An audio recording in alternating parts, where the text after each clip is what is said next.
Вака, јавната седница почна најзад после неколку месеци. Специјалното јавно обвинителство се појави и судијата известител го реферираше предметот на вистина на чесен и објективен начин, затоа што ги посочи сите жалбени наводи и пропусти на кои се повикува одбраната во првостепената постапка. Понатаму следуваат адвокатите и обвинетите да ги образложат жалбите и специјалното јавно обвинителство да го даде своето мислење по однос на жалбите. Што очекувате, како мислите дека ќе се произнесе специјалното јавно обвинителство? Не знам, тоа можат они да ви кажат што ние очекуваме со оглед на предметот дека би требало да се укине пресудата затоа што има навистина многу повреди и суштествени и погрешно утврдена фактичка состојба. Основно е повредено правото на одбрана. Нас не ни беше доставена ни првостепената пресуда од судечкиот судија. Можете да замислите како траело тоа и како се одвивало судењето. Но она што е најинтересно, во суштината е дека се одавале информации за определени луѓе, партиски функционери и други лица на странски обавештајни служби.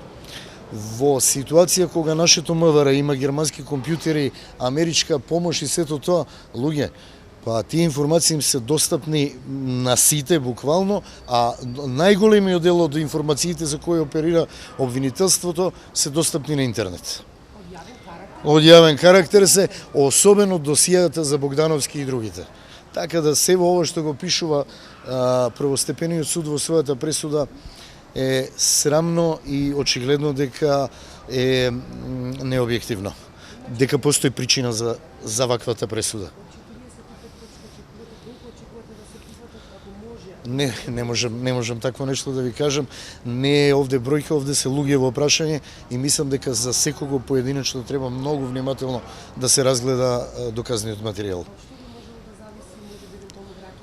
Од доказниот материјал и од прифаќањето на она што значи повреда на права на одбрана и неизведување на доказите во текот на првостепената постапка.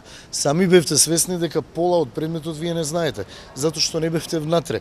Беше исклучена јавноста и се случуваше свашта во судница.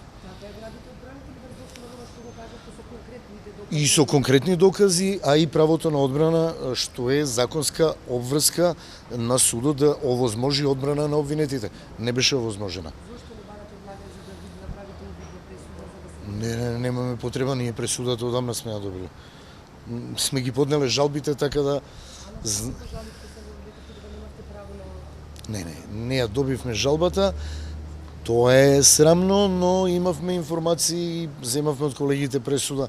Се жалевме конкретно, еве, и ќе ви кажам, дека таму каде што е настан за Диневски, дека преку Маријан Ефремов проверувал лице во Црна Гора, е настан кој се случил за братот на Александар Маленко поради алиментација и се бара како податоци на лице од детективска агенција, каде што Александар Диневски е газда на детективската агенција.